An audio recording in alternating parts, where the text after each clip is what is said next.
Good afternoon, everyone. Thank you for joining us for Armorblox Context. This is the final panel we have where we'll be discussing the up and rising trends in supply chain cyber risk. We heard a little bit about this in our last panel, so we'll be diving deeper. My name is Preet Kumar. I'm the Vice President of Growth and Customer Experience at Armorblox. And today we have a great set of panelists who will be talking about what supply chain risks, vendor impersonation, vendor email compromise, tactics they use, recommendations they have for their teams, really more around the operational side of things. So I'll let each of them introduce themselves, and then we'll dive in. George? Howdy, y'all. Hello. There we go. I'm George Finney. I'm the Chief Security Officer for Southern Methodist University in Dallas, Texas. And I've written a couple of books on cybersecurity. So the new one, if you're into Zero Trust, it's called Project Zero Trust. But I collaborated with the gentleman who coined the term Zero Trust, John Kindervag. He wrote the foreword, that's me. Okay, we'll come back. Do you want to? Okay, I'll go. Hi, I'm Teza. I'm the Chief Security Officer for ChargePoint. For folks who don't know us, we are the largest charging network out there. So a lot of, I'll talk about hardware, software, a lot of vendors who are spread across the globe. So look forward to it. Prior to this, I've been at a few other companies like Facebook, eBay back in the day, so a lot. I went to SMU, so I'm still waiting for my grades from there. But yeah, so interesting to run into the same circles. My name's John Hart. I'm the Chief Information Security Officer for an insurance company, Star Companies, STARR. Anytime you see that name, that's us. We're a large property casualty insurance company. We're private, about $10 billion, headquartered out of New York, offices all over the world. Started in Shanghai in 1919, of all places. Then came back to the US. I've done everything from software development in the Web 1.0 days, was building aeronautical underwriting systems for AIG over in London, went to healthcare for a little while for some reason. My wife's a physician, and then came back as the Chief Security Officer, same company, for 12 years now. Yeah. Great, thank you. So with vendor email compromise, vendor impersonation fraud on the rise, it's putting organizations at risk in terms of being more exposed to financial fraud, data loss or data theft, and just malicious attacks in general. And it's so challenging to detect these because it relies on human interactions and trust of organizations that are, helping run the business. So, and before we jump into it, I also want to just talk a little bit about, supply chain. It goes beyond just a traditional supply chain that you would think about for, as Jack was up here for an Albertsons. But each and every organization, regardless if you're in SaaS, you're a university, you're a mom and pop small business, there's a supply chain and there's risk associated with each of those. So Teza, we'll start with you. How do you assess cyber supply chain risks for your organization or in general? So you have the standard frameworks like the risk management framework, but where you really run into challenges is how do you prioritize what to look at? Like for ChargePoint, we have contract manufacturers which are spread across the globe. So imagine there's a Bluetooth that gets shipped from Vietnam to Mexico, and it gets from there to a customer site, which potentially could be a government agency, right? So this whole supply chain, sometimes the pandemic period has created some disruptions in it where you relied on multiple of these providers for a lot of these communication equipment. So from a challenge standpoint, we of course break it into three different buckets. One is the physical piece of it. Anything physical component that goes into our devices, we look at that. We look at software, which is of course the whole open source. How do you consume it? What kind of binary trees exist from that?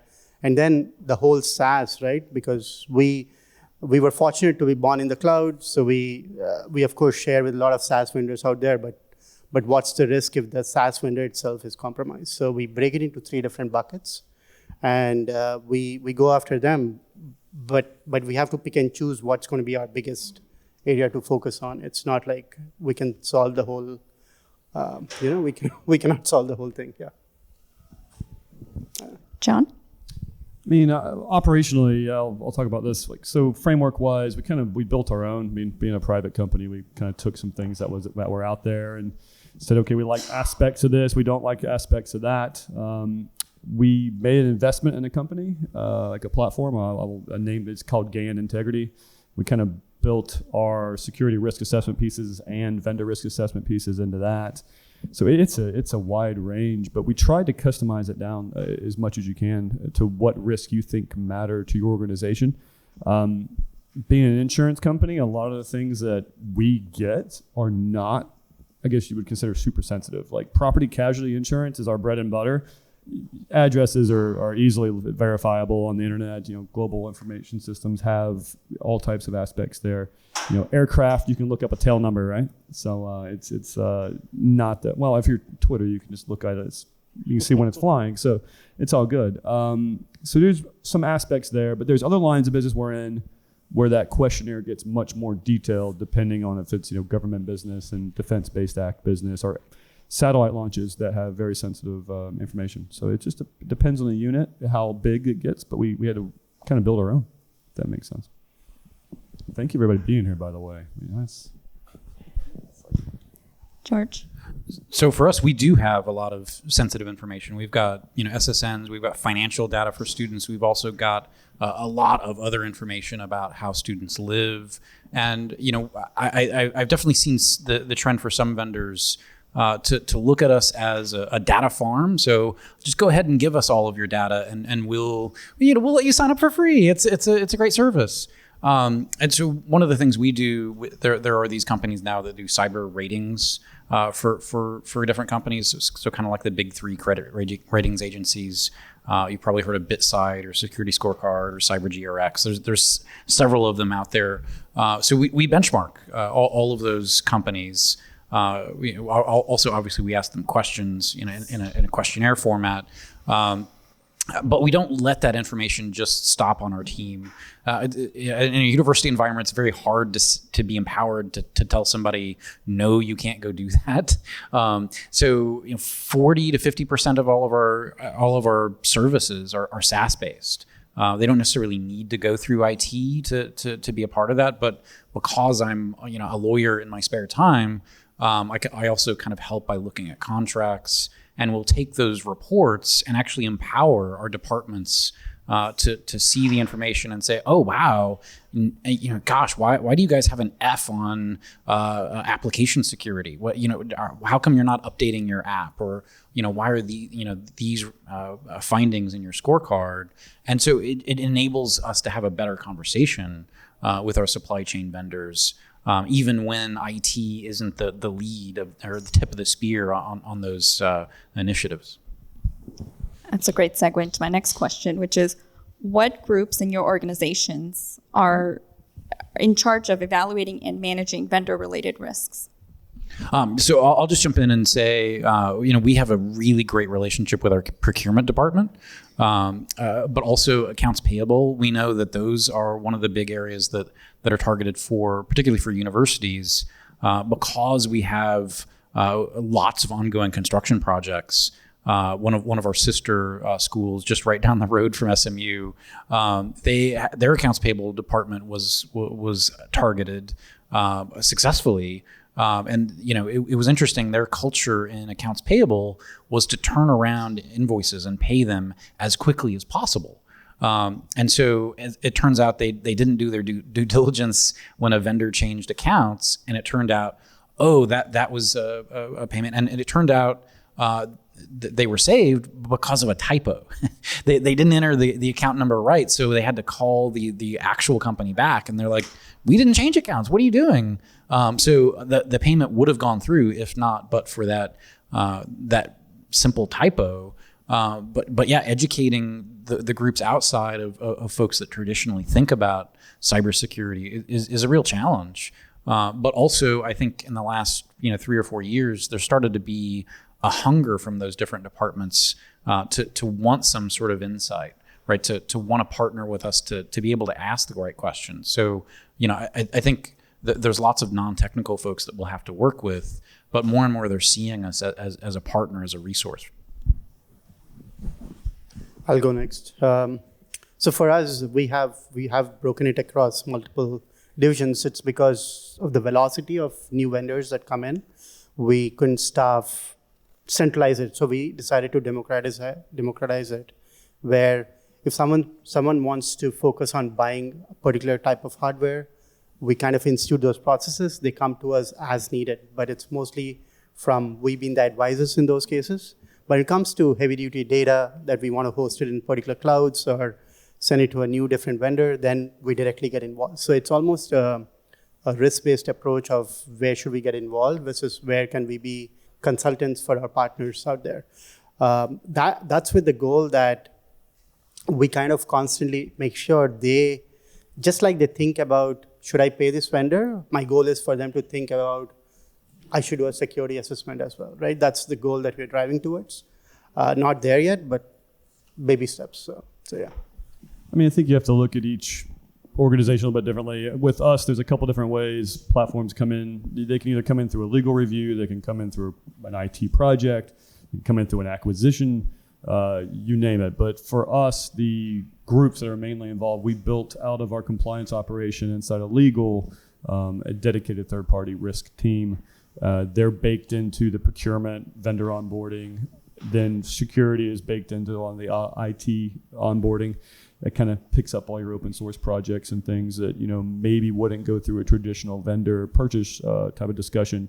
And then finally, every now and again we buy something, and you have to absorb some pieces there.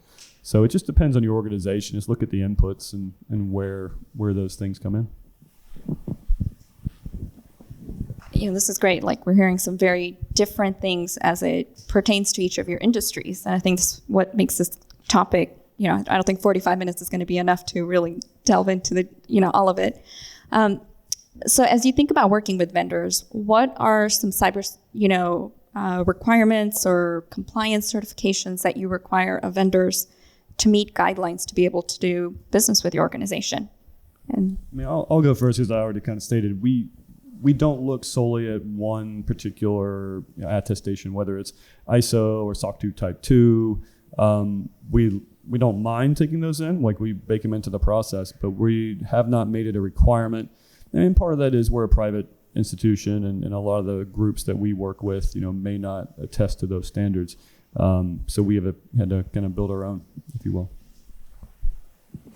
So in our case, what we've seen is it's great when you do business with vendors based out of US or even Europe, because there's a standard practice around SOC 2 and ISO and PCI. These are standard awareness. But as you kind of gravitate away from those, you move into more of the Latin American markets, the Asian markets.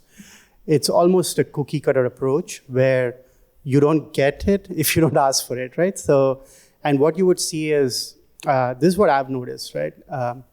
The same manufacturer would be manufacturing for someone else on the line just by you. They would have completely different security practices than what you have, just because you haven't asked for it, right? So you have to set a whole different expectation with them. You have to overcome some language barriers to make sure they understand what your expectation of them is. It's usually not a framework based, because they don't do those, but you would have to do it on a cookie cutter basis for them. I definitely hate the SOC 2 report in general.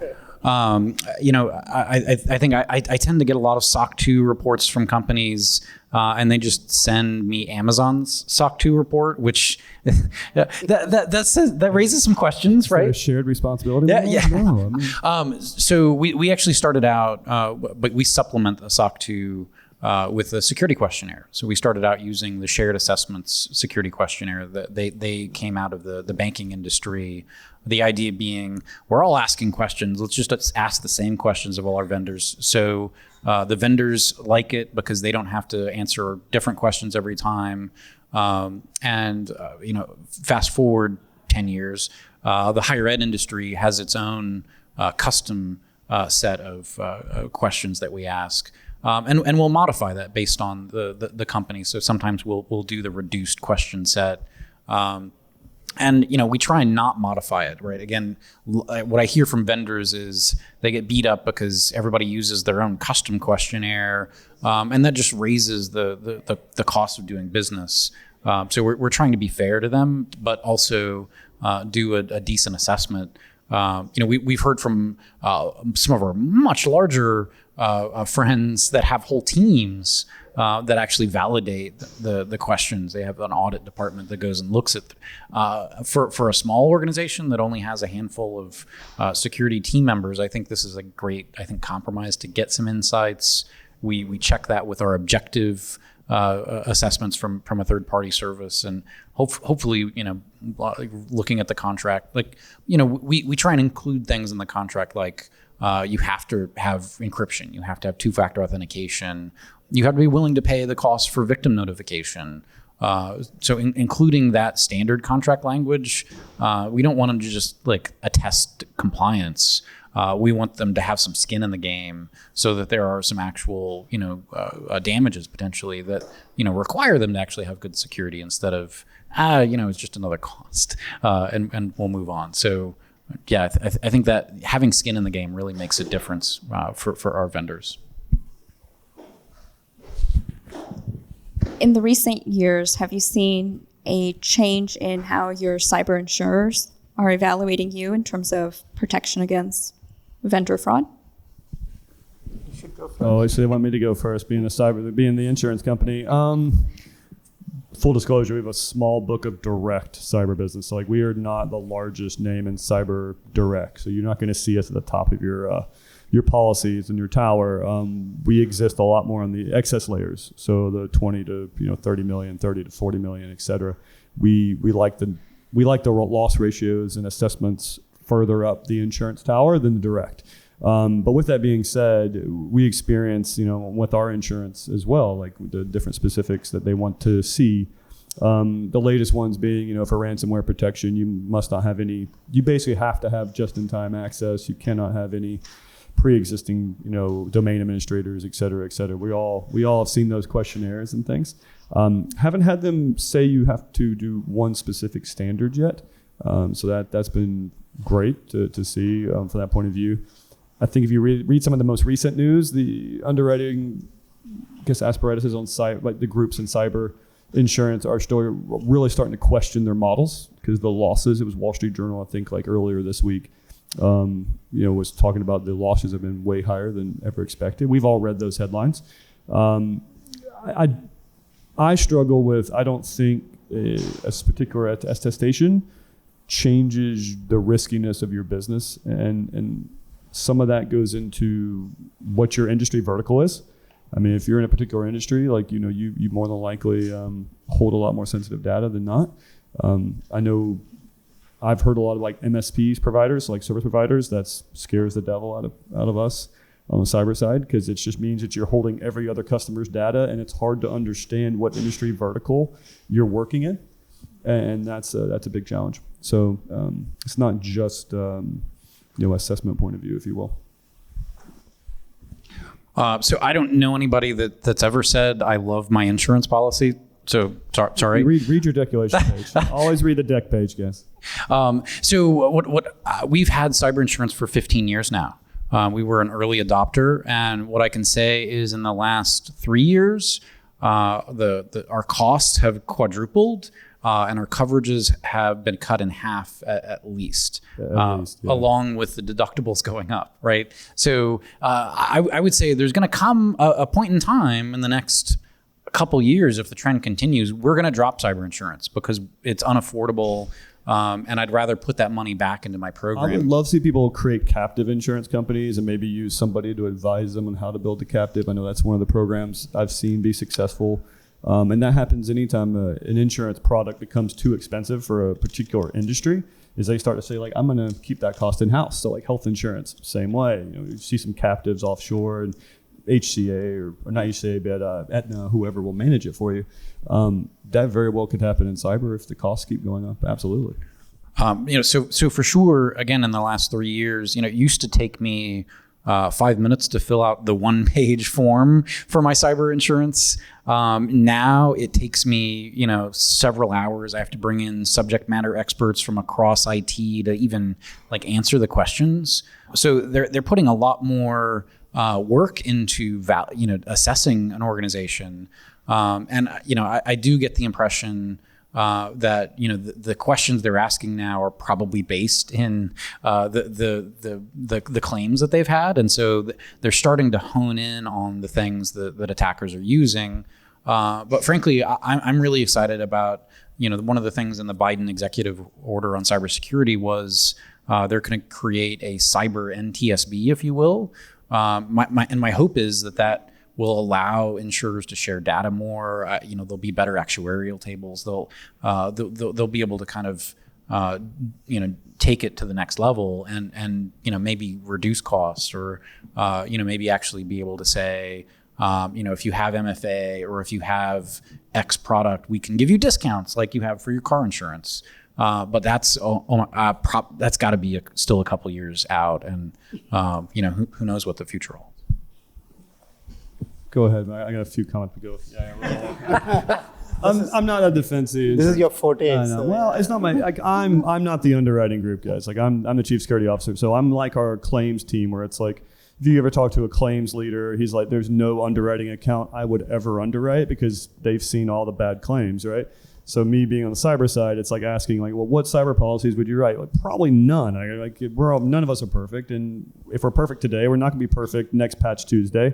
So it's when I came out of the aeronautical underwriting side, I would compare it to like your mid-flight on a 777, and all of a sudden like there's a new vulnerability for that engine, and it might shut down mid-flight. What's your insurance policy look like now? I mean, it's like, so as an underwriter, how do you deal with that if it's constantly changing while business is flowing, while you got passengers in the airplane? If something changes on that plane mid-flight, then it happens just randomly every Tuesday when a patch comes out. Like, it's a challenge. I mean, it's a challenge. So the specific data points, I think some of the large underwriting companies probably have mountains of loss data, particularly on every submission that comes in. We ask for loss runs, and they are probably doing a great job with the big data analytics to try and correlate what matters. I would argue, the MFA, identity management, those things have very probably clear correlations. I think where the challenge comes in still is I feel like there's, in my view, it's very focused on industry vertical when those questionnaires come in for underwriting. So me being an insurance company, when another insurance company got breached, I won't name who, like relatively recently, like our renewal was in cycle, and we caught all holy hell, and it didn't matter what we did as a program. It just mattered that industry vertical was under pressure right then because of the loss histories. So some of it may be outside of your control is all I'm saying. Yeah. I think I agree with the points, right? It used to be one pager. Now it takes several weeks to close some of this for sure. I was asked for my last DR test. I have never been asked that by my insurer ever, but this time I was asked to produce my last test, not just the policy, right? So that's different. But then I would expect the industry slowly moves to a place where it's not based on claim data, it's not based on what industry you're in, but more around, what's the true security strength, not just an auditor report, but the true security strength. There's definitely a lot of opportunity to bring in some science and into this whole thing. We don't do that yet. Yeah. And I would argue that you see the focus on the disaster recovery now because OFAC has sent out issuance to cyber providers, underwriters that, if you refund money, like you pay a ransom on a ransomware event to somebody on the OFAC list, even if you may not know it at the time, but later on it can be reclassified. You would then be responsible for that OFAC violation, right? At least that's some of the interpretation we've gotten from different councils. So that then says, okay, I don't want to pay any more ransom claims. Not that we were, because we tend to be the ones that probably never do. But with that being said, if you did pay it and it came back later to be somebody on an OFAC sanction list, you have a very large problem on your hands as an underwriter. So the best thing is everybody has the disaster recovery tested and verified off network that we can rely on, and you don't pay ransoms. always a good idea to begin with, right? So it's some of this. My comment's always been it's like fire insurance in the early days of large cities being built with multi-story buildings. Like we didn't have any of the fire codes. We didn't have any of the standards of irrigation and water, in the building and the testing and verification. That maturity is coming right now in cyber, and so it's early days. So let's talk a little bit about what are some things that can be done to reduce the risk and things that, insurers can also look at. Like I think, George, you mentioned it of, hey, if we've got certain security protocols, does that, warrant some discounts and various things like that?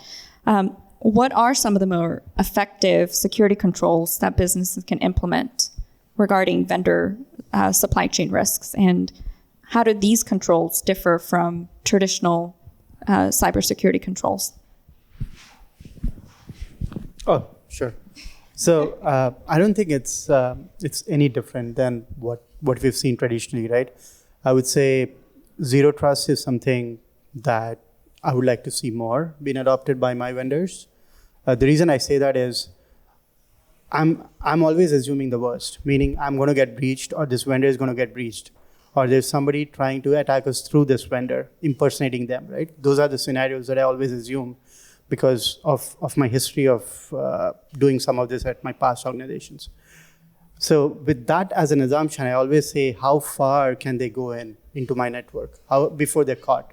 That is the rule that I'm living by. That's why if there's one thing that I'm constantly pushing is how do we cut your access? How do we make sure there are levels of these breakdowns that we can create for you before you get to the real places where it becomes a real nuisance for me after. So that's the goal on my end. Yeah. Scoping access. Yeah. Go ahead, George. I'm adjusting my voice. So, one of the things I think about, particularly around vendor or supply chain issues, it's hard for me to educate people in my organization to keep up with every latest new scam, right? So one of the things I've got kind of a side business that I've developed. We're developing security awareness training. So he's a CISO with time to be a lawyer and a lawyer and write books time. and yeah. No, so I actually just don't sleep. It's amazing, honestly. Mad props. But so for our security awareness training that we've built, we've focused entirely on habits.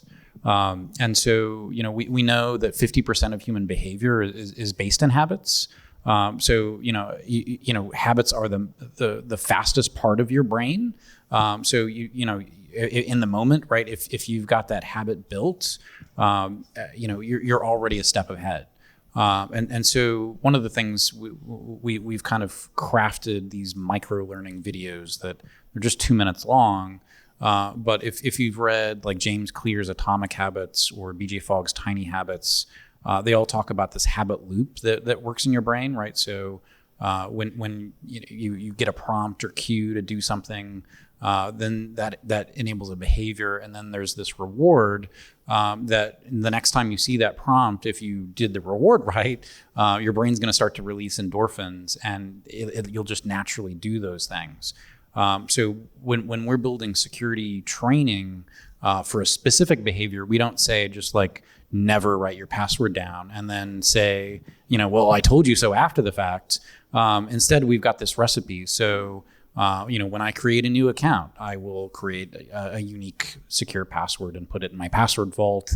And my reward might be I'm going to treat myself a little piece of candy or play some air guitar or something that's going to work for me. But because it's a recipe, it can work differently for different individuals. So that little sweet spot of my CFO is super into Derek Jeter, right?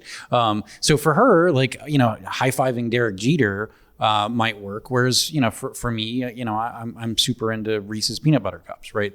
Different, and that's okay. We want to embrace that diversity, but again, I don't want to have to train people and have them chasing down the latest attacks. So for my accounts payable folks. we've got specific habit recipes that we've developed for them, so that when they're in that moment, they're just going straight off of habit. They've built healthy cybersecurity habits, as well as a culture inside their department as a team, so that they know one another's strengths, and that that's more of a repeatable thing for them, rather than relying on having to do a lot of analysis and thought about, oh, okay, well, this is a new vendor and they're using this other tool and I've got to do it. I think instead, taking that more holistic approach with them as a whole person has much more of an impact than than some of the technology solutions that we've got. Yeah, and not to focus on the human element, you cover that super well. I mean, training obviously is always the biggest aspect, the person at the keyboard, right? I sound like a fighter pilot or something close to where I live. It's just a person in the box. But I think from my perspective, we've started to leverage as far as effectiveness goes, the machine learning models, not just from Armorblox, but even on our submissions for claims, and we find that sentiment analysis, language models are super powerful for a number of different use cases. Cyber being one of them. We are now running cyber submissions through, and you look for certain kind of telltale signs. From a technology point of view, that's been super effective. That's definitely probably what I would leave there from a technology point of view. Yeah. Yeah, well, I think as we spoke about at the beginning, it's very much around the human interactions and the trust. So, as we think about that, how important is the collaboration with the cross-functional teams and the stakeholders in supply chain or vendor-related tasks that are in your organization? And this could range from vendors, partners, customers. I think, John, you just spoke to that a little bit when it comes to managing cyber risk. Yeah, I mean, absolutely. I mean, anytime you're communicating, you're probably sharing some kind of knowledge and wisdom, right? And I know with our partners, that's exactly how we treat the vendor assessment pieces. Is like, it's a learning exercise for both of us. There might be things they're doing that I could be doing, and vice versa. And we typically will take things that are outliers on those vendor management process, and then go and have a call with individuals and discuss it. We can't do that for everybody. It's too big and complicated, but we can do that for a number of our highly trusted partners. And we rank that a couple different ways. Depends on data, depends on revenue.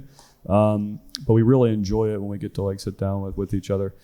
Vendor management, compliance team, and security team, honestly, those three groups internally work as one unit effectively, and we communicate to a security liaisons group that feeds into the business. Those collaboration pieces are super critical. And then just a lot of my time with the foreign units. The foreign units are a little bit special. We kind of segment that out to say it's very specific to Japan, very specific to South America, very specific to the far Asia Pac region. So we treat Japan separately than the rest of Asia Pac. Just the culture differences are great. So with that being said, it's probably a big part of our job at our level is communication. And I always ask my team to make sure you communicate and keep the situation clean, so that I can come in, and have a good footing to begin whatever I need to do, which is often really, really hard discussions that are high friction. So for us, I think it's definitely talking to as many cross-functional partners as possible, and that's just not for me. I don't just go and talk to my peers, but I also want to make sure that the analyst on my team is talking with their peers. The same goes with the managers. So everybody is cross-functionally collaborating, because security is usually looked at as, oh my God, now I'm going to be blocked for weeks because security has stepped into this. So I want to change that whole mindset of security is here, bring us earlier. That's one key message, is bring us as early as possible so that we make it easier on you and easier on us, right? So it's a lot about that. And then there are always these examples that you want to showcase, saying this is what. It's almost you have to play it up sometimes to create awareness, but it helps that this is how we came close to Armageddon or something like that, right? So that there's more attention. There is so much information that our cross-functional partners get, on a day-to-day basis, security is one of those. It's critical, it's important, but trying to showcase that is critically important, right? And you have these, you have these people that you have to win on each of these teams who are critical to your success, and we focus a lot around those players, and kind of winning them on your side helps you create that message even when you're not in the room. So that has been a key part of how we've been spreading the culture. Yeah. So I'm very lucky to have been at SMU now for 20 years. And it's been a long process, but about 15 years ago, we started our IT governance journey. So building multiple IT governance groups has helped us build those partnerships, that communication path. So one of the challenges that we had early on was that it was taking 6 months to get through the legal contract process. We obviously we made some changes over the way, but what we found is people weren't engaging with us up front, and so we were finding out about new vendors after the contract had been signed, where we had no leverage to actually go and get them to take security into account. So part of it was this IT governance process, building our partnerships and bringing people to the table, letting them feel like they have a stake. Allowed them to feel comfortable bringing those vendors to us earlier and earlier on in the process, to where now we get the heads up to do our security review months in advance, even before they've settled on a single vendor, which is totally fine. We'll vet 2 or 3 vendors, but getting that into the process allows us to kind of even help facilitate some of the contract or legal conversations, or to work with risk to give them a heads up, no, we vetted this, it works this way, we feel good about it because why, actually we've seen some red flags and we need your help making sure we put more comprehensive protections into this contract because we have these concerns. So again, we wouldn't be able to do that unless we're way at the beginning of the process before that contract ever gets signed. That really helps us move the needle in terms of making sure our data and our community is protected. So it seems like creating a culture where teams, there's that collaboration to start with, and cross-functional teams see you as somebody who's going to help them and not just there, when things get into those tough situations. At Armorblox, I would say, our customer experience team is not just those who are, in the front lines, but our entire company is part of the customer experience team. So it starts with the culture aspect of it. What recommendations do you have for other organizations to proactively address and mitigate new cyber supply chain risks in the upcoming years, based on experiences or things that you've implemented, seen, or not seen yet? Oh, so I'll come back to habits. Again, for a non-technical person in vendor management or accounts payable or in legal, they're not always going to know what that next new thing is. So again, creating that culture, making sure they feel comfortable coming to me to ask questions. Again, if I were the kind of CISO that pounded his fist on the table and said no, they wouldn't have that comfort. So I think they feel like, oh my gosh, yeah, we've got these habits. We're involved in this cool program. George gives us challenge coins for spotting scams or reporting issues. I think again it takes a long time to create that kind of culture, and you've got to have support from the top. But that's how I think you stay out ahead of the curve, is just making sure you've got good processes and a good culture that is security aware. From my standpoint, very close to what George said.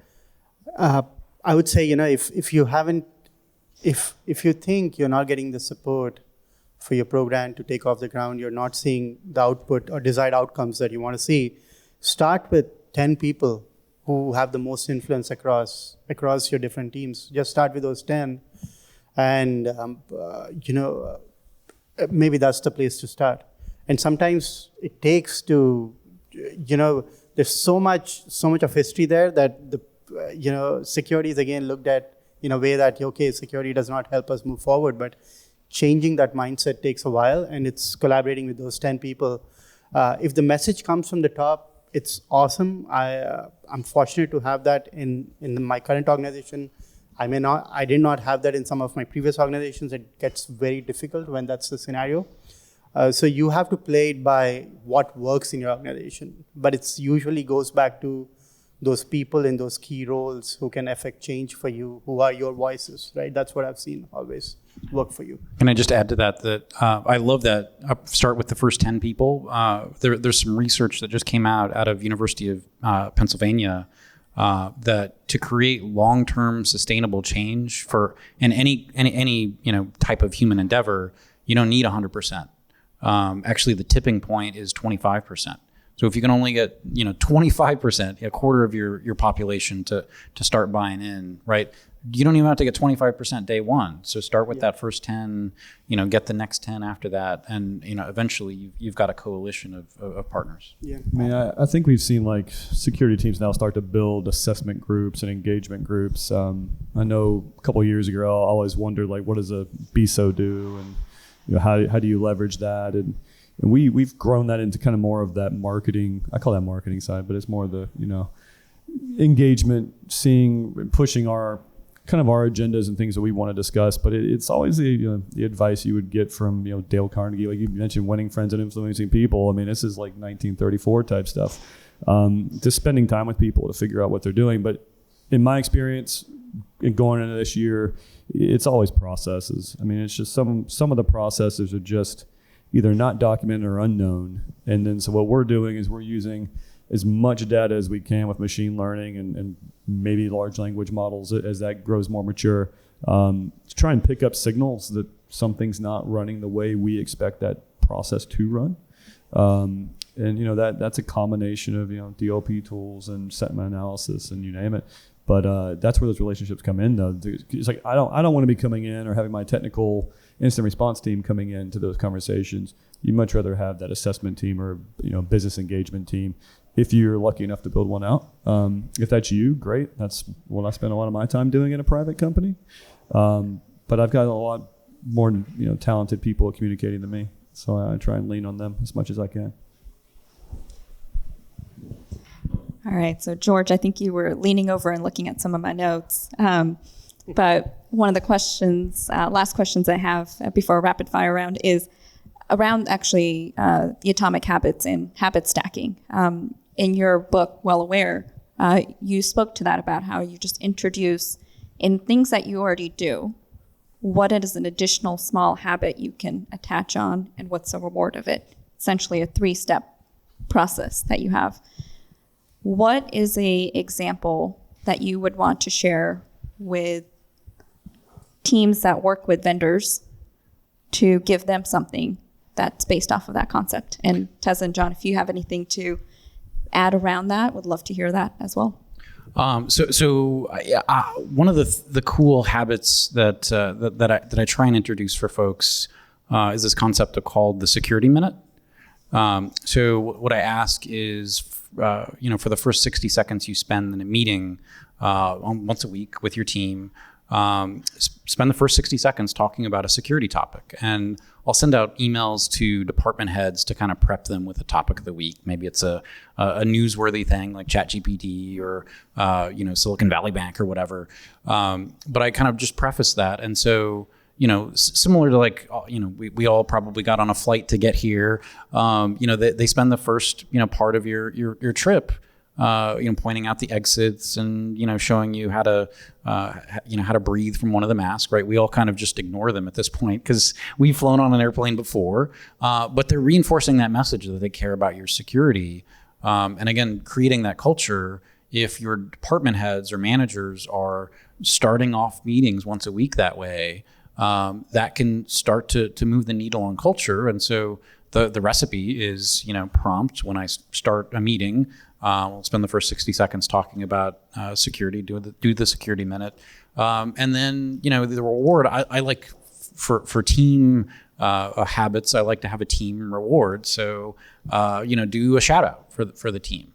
It doesn't have to be a massive reward. You could have donuts or that kind of thing, but just recognize, something and to tie that together so that you'll want to start to do it again and again. And that way, when whatever happens, maybe that'll have been one of the topics of conversation that you discussed in one of your meetings. Oh, you want me to jump in on that? Oh, yeah. I mean, if you have anything. Human nature is an interesting thing, right? I'll leave it at that. I'm funny. Like, I've read tons of like Cal Newport books about digital minimalism, and I try and incorporate that kind of thing into our engagements with people. That as little technology as you can use, the better. And to try and, that's not stacking that you're talking about. But for us, we try and respect people's time and having that good emotional attachment, because anything you're happy about, you learn better. I mean, that's the research you're talking about.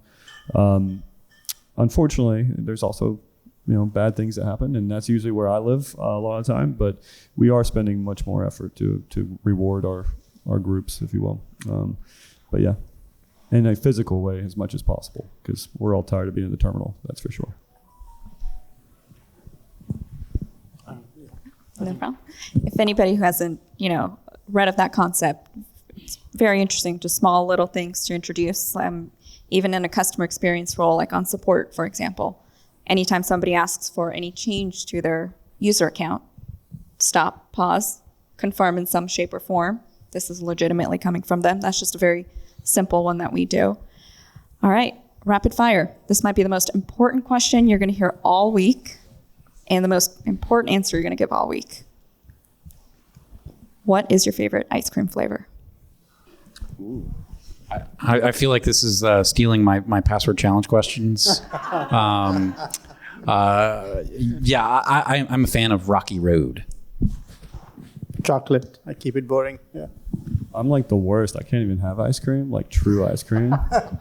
Yeah, I know. I'm like, I got Italian blood, and I can't even have like milk. I know, it's horrible. I have no idea. Honestly, I have not had ice cream in years. I really haven't. Yeah, so sorry. I'm so sorry. I know, it's a shame. It really is. Well, all right, we'll talk offline. Well, thank you, George, Tessa, John, for joining us and talking to us about, how you and your experience in your industries have been dealing with the rising vendor impersonation fraud risks. Thank you, everybody, for joining us. It's been a pleasure. Please join us for networking and happy hour, as well as some affogatos, which is why I asked the favorite ice cream question. It was not completely out of the blue. We will be having affogatos, which is essentially ice cream drowned in coffee or in espresso. And then if you're like me, a little bit of coffee liqueur. Doesn't hurt. It's 5 o'clock. Almost. Nice. Okay. Thank you, everyone. Thank you.